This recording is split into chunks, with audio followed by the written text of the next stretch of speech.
Chapter 1. The Hippo. Over the centuries, individuals have crossed from our world to Lyrian in a variety of ways. Although some travelers have journeyed between universes deliberately, normally the sudden voyagers are caught by surprise. They become lost in deep caves and emerge into unfamiliar landscapes. They pass through the natural stone arches that occasionally link our realities. They sink into deep wells, enter passageways near mountaintops, or, less often, crawl through petrified logs. But nobody has ever passed from Earth to Lyrian in a less likely way than Jason Walker. At the age of 13, Jason resided in the town of Vista, Colorado. Since his father was enjoying a prosperous career in dentistry and his older brother had just been accepted into dental school, most of his acquaintances expected Jason would one day become a dentist as well. His parents openly encouraged him in that direction. The expectations had rubbed off, and Jason's vague plan for life included earning a baseball scholarship to a university where he could begin his quest for a dental degree. He could not recall ever deliberately choosing this course. He had no real passion for tooth repair. The routine struck him as dull and monotonous. Scraping teeth, taking x-rays, applying fluoride. Deep down, Jason craved something else. Ever since he could remember, Jason had felt drawn to animals. He read books about them, watched nature programs, and begged for pets. After he consulted with his father, this passion inspired his interest in a zoology major on the way to his dental degree. Unlike many prospective zoology students, Jason actually worked in a zoo. Understandably, he had never imagined that his volunteer job might lead him to an alternate universe. During an unseasonably warm week in late February, Jason leaned against the railing outside of a fast-pitch batting cage at the local sports park. Tim stood in the cage, knees slightly bent, chipping a lot of foul balls as he struggled to regain his timing. Matt, the best hitter in their club team, had gone first, blasting nearly every pitch to the back of the cage with his fluid swing. "Don't try to murder the ball," Jason suggested. "I'd settle for assault and battery," Tim grumbled. On the next pitch, Tim crushed a hard ground ball to the left side of the cage. Jason alternated glances between Tim and a labeled image in his biology textbook. He was memorizing the human skeletal system for a test. Get your nose out of the book," Matt murmured to Jason as Tim fouled the next pitch back to the netting. I have to head to the zoo after this," Jason apologized. "I won't have much time to study today." Trust me," Matt said, nodding toward their left. Jason turned his head and found a pair of girls coming toward them. They were April and Holly Knudsen, fraternal twins, in his grade at Kennedy Middle School. The girls were not much alike in appearance or interests, especially for twins. Prettier and more studious, April was in 3 of Jason's honors classes, including biology. Louder and sportier, Holly held a softball bat in one hand and a batting helmet in the other. Only 2 girls at school made Jason feel queasy and self-conscious: Jen Miller and April Knudsen. They were pretty and smart and seemed down to earth. Jason harbored secret crushes on both of them. "Hey guys," Holly called. Jason tried to smile. He was suddenly very aware of the textbook in his hands. Would it make him look like a nerd, reading a biology book at the batting cages? Matt said nothing. He seldom spoke much around girls.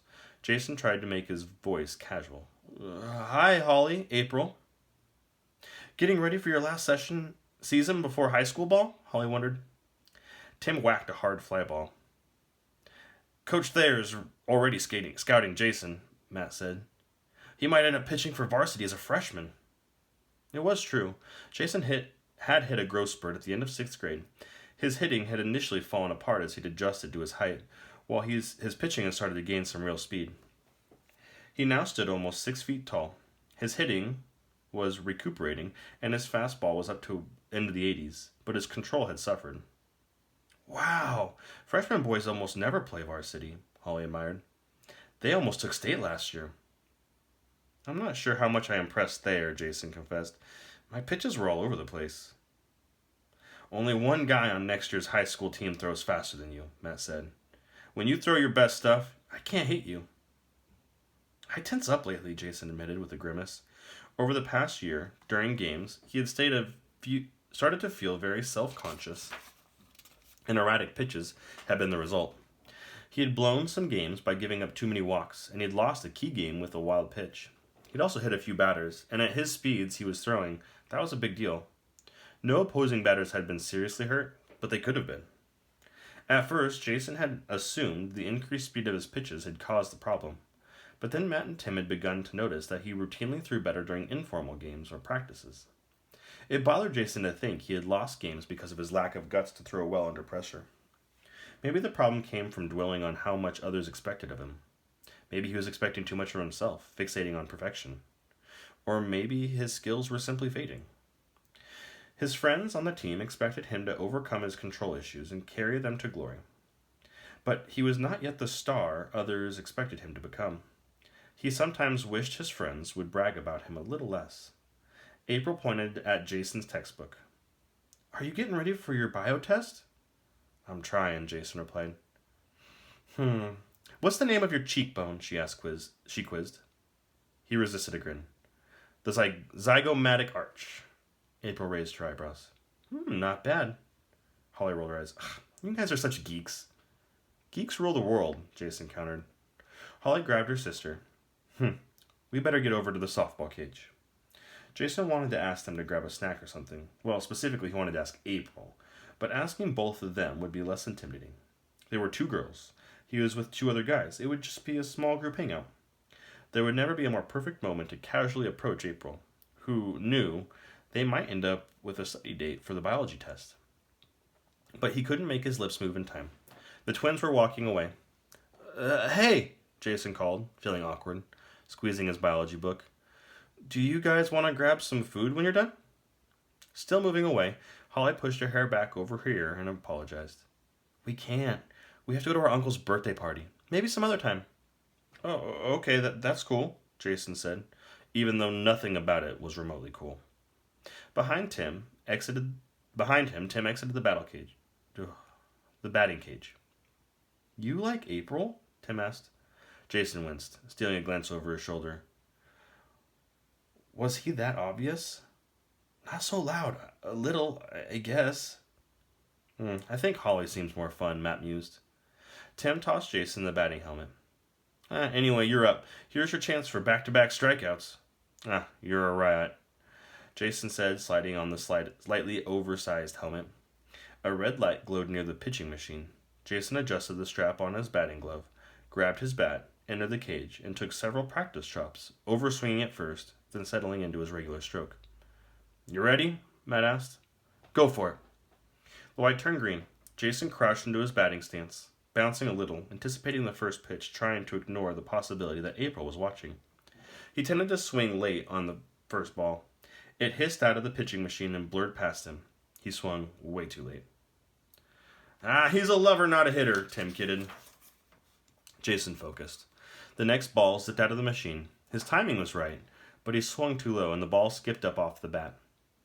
On the third pitch, he made solid connection. The ball rocketed to the rear of the cage, a high-line drive. Matt whistled. Not bad. Jason glanced back at his friends, grinning. Shifting his gaze, he noticed that April was watching her sister enter the fast-pitch softball cage.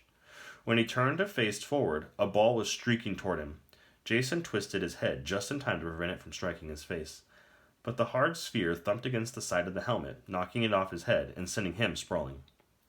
Artificial turf prickled against his cheek as Jason tried to fathom what had just happened. Suddenly, Tim and Matt were at his side, asking if he was all right. I'm fine," he muttered, standing up and swaying into Tim, who steadied him. "You're out of it," Matt warned. "You got tagged hard." I'm just a little rattled," Jason protested, shaking Tim off and heading out of the cage. The ground seemed to be teetering as if he were balancing on the center of a seesaw. "I just need to sit down." Jason plopped onto the bench outside of the cage and put his head on his hands. "I should have warned you," Tim said. "Some of those balls were coming inside for me too. Somebody needs to recalibrate that thing." "It isn't your fault. I wasn't paying attention. Just bad luck." He put his face in his hands and massaged the sides of his forehead. "Maybe you should go to a doctor," Matt suggested. "No, I'm good. It just shook me up a little bit. Take some swings. I'll be fine." "You sure?" "Yeah, go avenge me. Knock the covers off some of those balls." Jason concentrated on his breathing, trying to ignore the clanging of aluminum bats. He began to feel more centered. He made eye contact with April, who squinted sympathetically. By the time Matt left the cage, Jason could stand without the ground tilting much. "I want to snag some grub before I hit the zoo," Jason said. Sorry, I'm supposed to meet up with my cousins, Matt said. I'm already a little late. Tim checked his wristwatch. I can't go either. You would have been on your own with the twins. My brother is picking me up in about 5 minutes. We could give you a lift. I have my bike. I'll catch you guys later. Matt and Tim returned the helmets to the counter, while Jason went to the parking lot and claimed his bike from the rack. A string of warmish days had melted the snow, even most of the roadside drifts, leaving the streets unseasonably welcoming to cyclists. Although the sky was currently overcast, the temperature remained much too warm for snow. If anything, it might rain. As Jason pedaled up the hill to the Andersons' grocery store, his head began to ache and he started to feel unbalanced. Rather than push through the discomfort, he opted to walk his bike and the rest of the way. Leaving his bike chained near the soda machine, Jason entered through the automatic door and went to the Chinese food counter, off to one side. He ordered the lunch special, and the guy behind the counter spooned orange chicken, beef, and broccoli, and chow mein into a compartmentalized styrofoam plate. The broccoli was bright, fluorescent green, a color that would seldom occur in nature. The broccoli always looked that color here. It was as if someone spray painted it, or was made of plastic. After finding a seat at a little table near the deli, Jason started eating. The orange chicken mixed with the chow mein was his favorite, but he only made it through half of his food before he began to feel nauseated. He took a long sip of water and rubbed his temples. Then he unwrapped the fortune cookie, cracked it open, and removed the slip of paper. New experiences await on the horizon. They should be a little bit bolder, he thought, and assert something like, "You're about to suffer from a violent food poisoning." Jason headed outside. As he biked farther up the hill, traversing a few crosswalks, his head felt clearer, although the dull ache persisted, pounding a bit as he climbed the slope, elevated his heart rate. Before long, he reached Vista Point Zoo parking lot. Although the family-owned institution was no match for the Denver Zoo, Vista Point housed a respectable population, with more than 400 animals representing almost 160 species. Typical for an afternoon in winter, the lot was mostly empty. At his locker, Jason pulled on a set of gray overalls and replaced his shoes with work boots. He was a few minutes early, so he mumbled through his biology textbook. The words seemed a little fuzzy. Closing his eyes periodically, he recited the names of various bones and processes. Glancing up, Jason noticed the clock. Time to clean the hippo structure. When he entered the hippo viewing area, Jason paused to admire a glass case on the wall labeled "Monument to Human Stupidity." It contained various items workers had fished out of the hippo tank over the years. Aluminum cans, glass bottles, coins, cigar stubs, 2 cigarette lighters, a dental floss dispenser, a pocket knife, a tangled slinky, a plastic wristwatch, a disposable razor, and even a few rounds of ammunition. Pacing behind his push broom, Jason watched debris accumulate in front of the dark bristles, wondering how some idiot could top the random dangerous items in the display case. Maybe by chucking a lawnmower or a few bars of uranium. Jason paused to stare over at the railing at the enormous hippo resting in motionless below the water of the floor of the tank. Hank was the only hippo in the zoo, an adult male with his 40th birthday coming up in the summer. Jason shook his head. The majestic hippopotamus, hard at work as usual. They might as well replace it with a statue. No visitor would know the difference. Faintly, on the edge of perception, Jason heard tinkling music rising from the water. Head slightly cocked, he wandered around the area trying to pinpoint the true origin of the sound. As the volume of the music increased, growing richer and clearer to where he could discern different instruments, he returned to the water and had to admit that the melodic strands seemed to emanate from the submerged hippo. Had they installed underwater speakers in the tank without his knowledge? Some new technique for soothing the obese mammal? Maybe it was a pathetic attempt to give the hippo more crowd appeal. The melodies was unfamiliar, supported by harmonies and complemented by interweaving countermelodies. A deep, gentle percussion kept time. Jason leaned over the rail, perplexed by the bizarre phenomenon. He wished another person were present so he could verify that he wasn't the only one having an auditory hallucination. The hippo stirred, vast mouth momentarily yawning open, and for that instant, the music became much louder and much more distinct, as if the hippo truly were the source of the elaborate tune. Then, the great mouth clamped shut. The music became muffled again when the mouth closed, but continued to gradually increase in volume. Could the hippo have swallowed a stereo? That was the only plausible explanation, but it seemed just as ludicrous as an idea that the hippo was spontaneously producing music. Maybe there was no music. Maybe he'd been thumped on the head more severely than he'd realized. But his mind felt clearer than it had earlier, and his unsteadiness was fading. Scanning the area, Jason saw no other people around. Would there be time to run and fetch someone else? He thought of that Warner Brothers cartoon about the singing and dancing frog that clammed up whenever witnesses were present. Leaning his stomach against the top of the railing, Jason teetered far over the metal bar, baffled by the beckoning melody. If he could get an ear closer to the water, he could confirm whether the music was really coming from down there. The hippo remained motionless. As his ear descended toward the rippling surface, a powerful sensation of vertigo swept over him. Jason, overbalanced, lost his grip and plunged head foremost into the pool above the massive hippo. It was as if this were the chance for which the lethargic beast had been waited his entire captive existence. The hippopotamus surged upward, jaws agape, the music chiming louder than ever.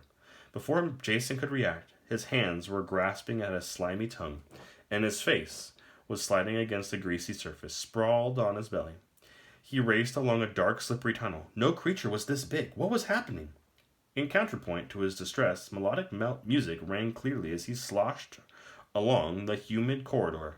He tried to brace himself against the rubbery sides to slow his slide, but failed, until his arms and head suddenly emerged from an opening in the side of a dying tree, near a river lined with ferny vegetation. Night had inexplicably fallen. A silver path of moonlight trembled on the water. The music he had heard was coming from a wide raft drifting on the lazy current. He squirmed out of the gap, his coveralls drenched from the plunge into the hippo tank, and he turned around to inspect the hollow inside of the tree. The inner walls felt moist and rotten. He could locate no opening save the one which he had emerged, and an aperture directly overhead, at the top of the hollow of the trunk, through which he could see stars. This was impossible. Where was the tunnel? How had it led into this tree? And where was the hippo? Where was the zoo? There was no river half this wide in the whole town. Jason blinked, wondering if the blow to his head in the batting cage had knocked him out. Bracing himself against the interior walls of the trunk, he managed to scramble up until he came to the top, 12 feet above the ground. Still, there was no sign of a hippopotamus or the Vista Point Zoo. He did, however, command a clear view of the raft, which had drawn up even with this current location. Small colored lanterns illuminated the vessel. A narrow man in a pale outfit hammered on a xylophone. A stocky woman blew in a curved flute. Another man alternated between racks of chimes and a tall set of bongos.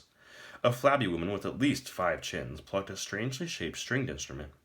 A short figure held an enormous brass horn with tubing that snaked around his broad chest and rested on his shoulders. The raft swept behind a screen of weeping willows before Jason could apprehend more details, though a few other musicians tinkered with a variety of less discernible instruments. The haunting music permeated the air, floating to him across the river and riverbank. Jason's head swam with questions. How had he gotten here? Why was it nighttime? How would he get back to the zoo? Falling into a hippo tank was one thing, careless but possible. Passing through the mouth of a hippopotamus into a tunnel slide and coming out of a hollow tree beside a river was tougher to process.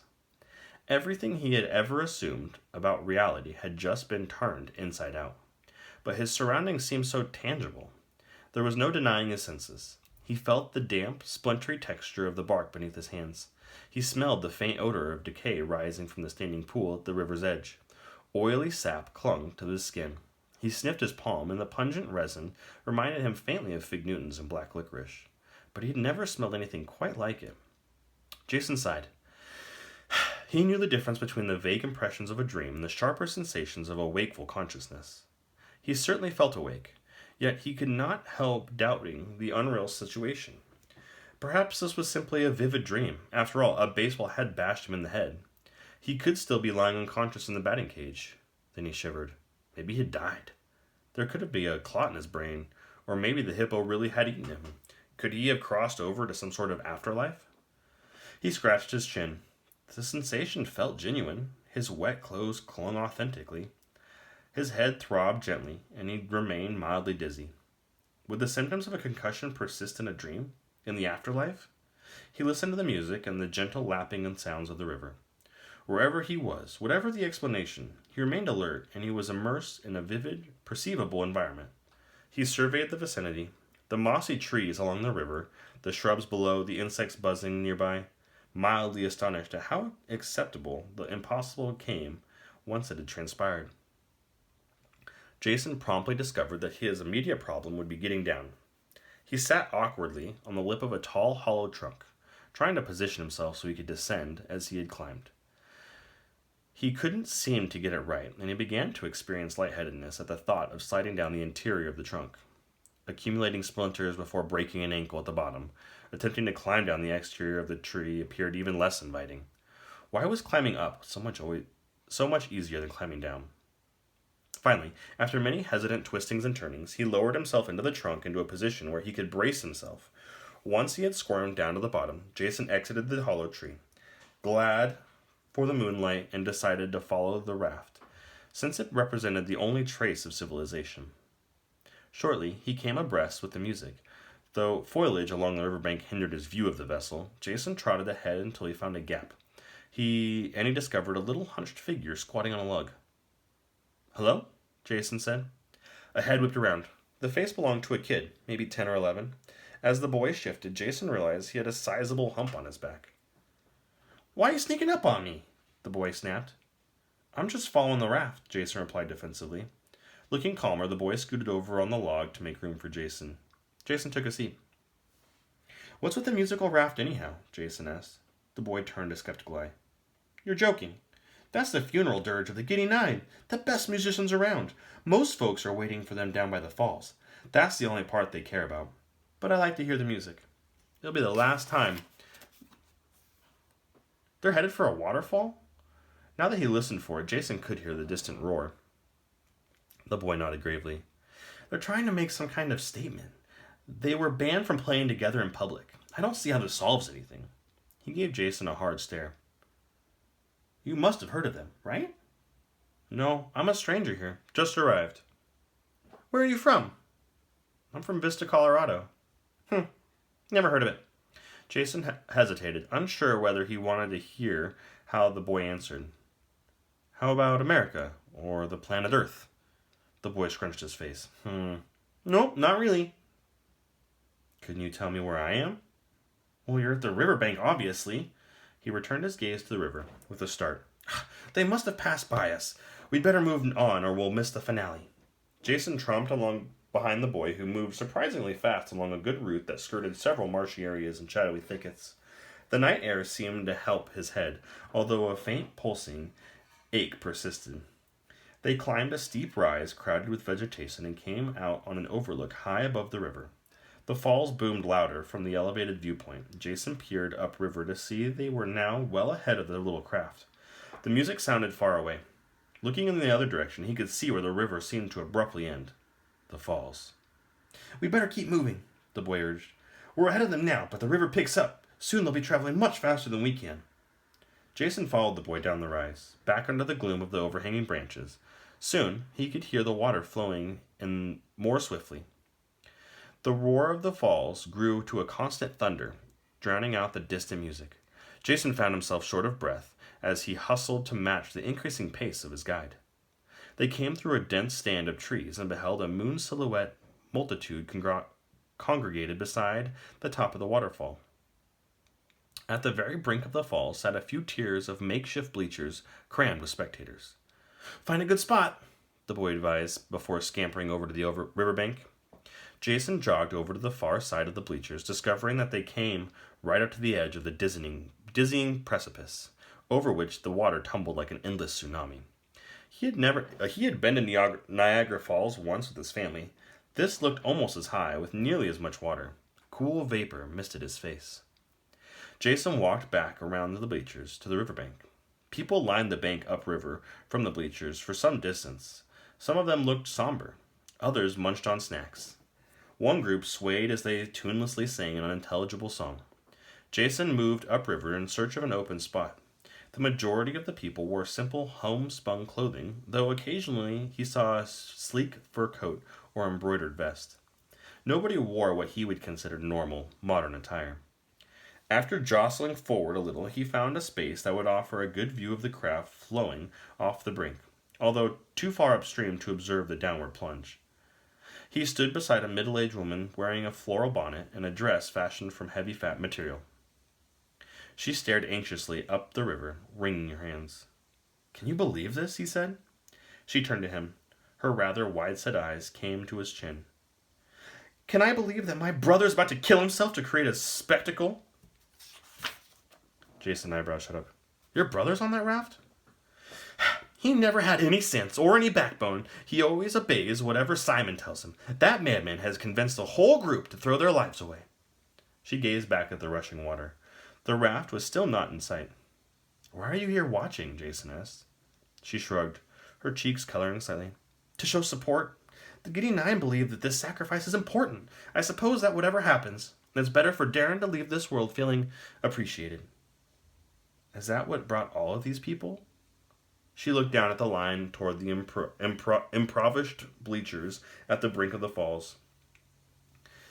"These are mostly admirers of the music. Nobody gets what this is really about. I imagine many here are simply because it sounds like great fun to watch a raft full of musicians plummet off an enormous waterfall." Jason inwardly conceded that would be an impressive sight. But at what cost? The waterfall was much too high for any of the musicians to survive. "I wish there was something that I could do," the woman fretted. "Why doesn't somebody try to save them?" Jason asked. "They don't want to be saved. This is a funeral." Jason looked around. People stared expectantly upriver, some gloomy, some eager. Should he try to rescue the musicians? It seemed like a tragic waste of lives. If he were out there, no matter what his convictions, he figured he would be changing his mind about going over the falls as soon as he got beyond the point of no return. What sane people would willingly drift off a tremendous waterfall? What sort of useful statement could that possibly make? From what he had been told, it sounded like the others were following the orders of one crazy leader. What if he had brainwashed them, like a cult? Most of the people on the raft would probably rejoice to be rescued. "I want to help you," Jason said in a low voice. "Do you know where I can find some rope?"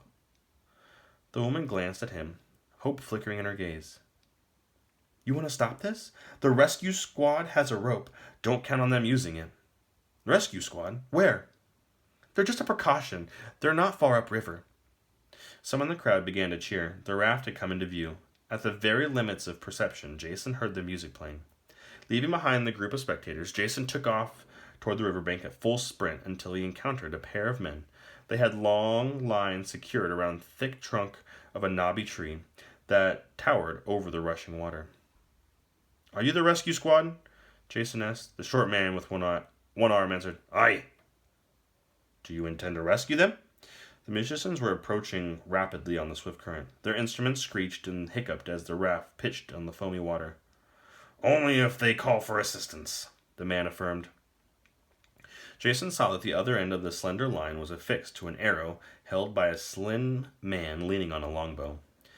The three of them stood approximately 50 yards upriver from the falls. The raft was racing along about 20 yards from the bank. "Will your arrow reach, carrying that rope?" Jason asked. "Certainly. Long as I am a little high," the lean man replied. "You a good shot?" "None better." "Maybe you should just save them. I bet they'll end up thanking you." Doubtful," the man sniffed. "They didn't even want rescuers present. I'll only interfere at their request." Jason turned to face the imperiled musicians. If he tried to swim the rope out to them, he would be swept downstream before he got too close. The trees did not overhang the river far enough to climb out on one of them. Time was running short. "Try to save them," Jason insisted. "This is wrong." "Not unless," the short man began. "I hear them calling for help," Jason lied. Go away," the lean man demanded, his wide lips peeling back to reveal yellow teeth. "The last thing we need is interference from some desperate aspiring hero. If they really did cry for help, we wouldn't hear it over your racket." "The sister of one of the musicians sent me," Jason tried. "I don't care if King Meriden sent you," the lean man said. "This is their decision." The raft would soon draw even with them. There was no time to think. Jason shoved the short man. Caught by surprise, he stumbled back over the steep bank and into the river. "What's wrong with you?" shouted the lean man, dropping both the bow and arrow to dive into the torrent after his fellow rescuer. The one-armed man had already washed some distance downstream and could be seen flailing lopsidedly. Even immediately beside the bank, the currents ran strong. Trusting the lean man to rescue his comrade, Jason wasted no time collecting the fallen bow and arrow. He knocked the arrow and pulled it back to his cheek, straining against the heavy tension of the string. One eye squinted shut. He hadn't handled a bow since earning an archery badge at a summer camp 2 years ago. The raft heaved along, 20 yards out, now exactly perpendicular to his position on the bank. Many of the instruments and musicians appeared lashed in place. He tilted the bow upward, hoping he and the lean man understood a little high to mean the same thing. He released the arrow, and it streaked across the distance to the raft, ending its flight embedded in the shoulder of the man playing the bongos. The percussion stopped as the man sank out of sight. The line on the bank continued to uncoil, paying out as the raft progressed rapidly forward. Jason gasped. Had that really just happened? Shooting somebody had not been a part of the plan. He eyed the uncoiling lifeline. Was it too long? It looked pretty thin. Would it hold?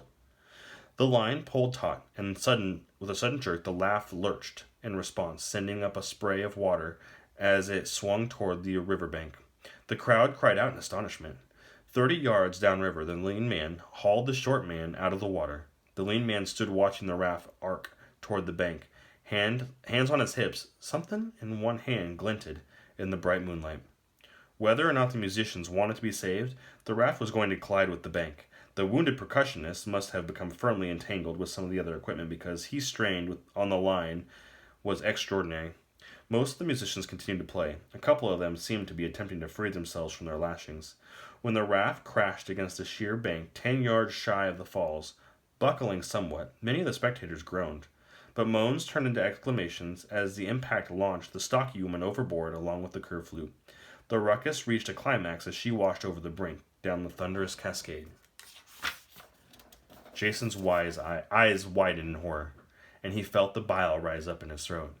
Barely able to believe what he had just witnessed, all around him cheering broke out as the lean man lashed the taut line, and then the crippled raft once again surged ahead in the current. Jason thought one person might have jumped from the raft to the bank, but he could not be certain. The uproar from the crowd reached a jubilant crescendo as the raft sailed over the falls directly below the packed bleachers, vanishing with a cymbal crash and a final squeaky note from a woodwind instrument. Jason stood frozen, feeling like he'd just been kicked in the stomach. None of those people could have survived. Knife still in hand, the lean man and his waterlogged colleague were swiftly returning up the riverbank. Jason shook himself out of his paralyzed shock and hurriedly retreated back into the trees, away from the river.